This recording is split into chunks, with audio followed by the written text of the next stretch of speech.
નમસ્કાર દર્શક મિત્રો, સિને સરિતાના આ નવા એપિસોડમાં હું વૈશાલી આચાર્ય આપ સૌનું હાર્દિક સ્વાગત કરું છું. સિને સરિતા છેલ્લા 4 વર્ષથી ગુજરાતી ફિલ્મોની દરેક વર્ષની 1932ની સાલથી શરૂ કરીને 1980 સુધીની સફરમાં અને અલગ અલગ કથાવસ્તુ ધરાવતી ફિલ્મોની વાત કરતા આવ્યા છીએ. આ વખતે આપણે પ્રણયરંગી ચિત્રની વાત કરવાના છીએ.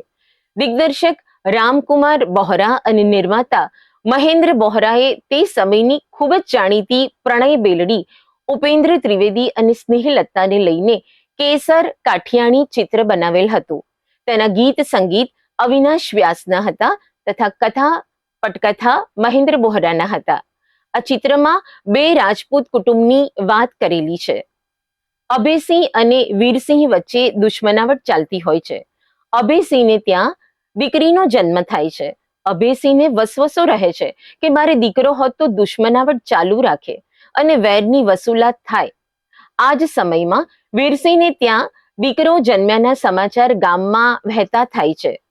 અભયસિંહ તકનો લાભ લઈને વીરસિંહના દીકરાને બદલે દીકરીની આપ-લે કરાવી દે છે. સમય જતા બંનેના ઘરમાં દીકરા દીકરી મોટા થાય છે. વીરસિંહને ત્યાં મોટી થતી દીકરી તલવારબાજી અને તરીબાજીમાં પારંગત થાય છે.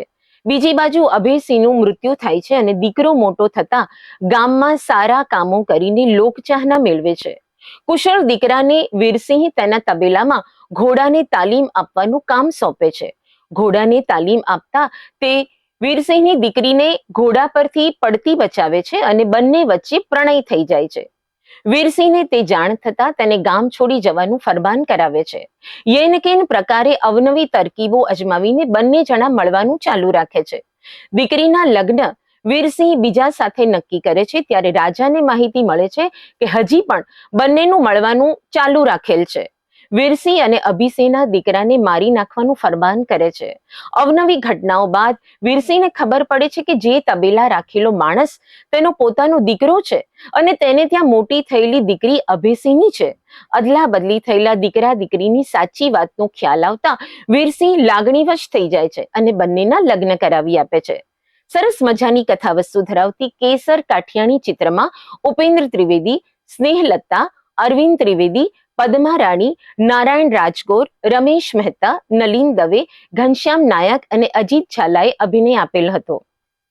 સિને સરિતાના પ્રાયોજક છે Ruku herbal products, gold hair oil અને ડાયમંડ મસાજ ઓઇલ. સવારની લહેજત, ગરમાગરમ ચા અને વ્રજકિશન ભૂમિ અખબાર. વ્રજકિશન ભૂમિ, સિને સરિતાના મીડિયા પાર્ટનર. તો દર્શક મિત્રો, આ ફિલ્મની વાર્તા તમને કેવી લાગી? આપ સૌને આશા છે કે આ ફિલ્મની વાર્તા જરૂરથી ગમી હશે અને હવે ફરીથી નવા એપિસોડમાં એક નવી જ ફિલ્મની વાત સાથે હવે આપને ફરીથી મળીશું. જય જય ગરવી ગુજરાત. આ છે ગુજરાતી ફિલ્મોનો ઇતિહાસ.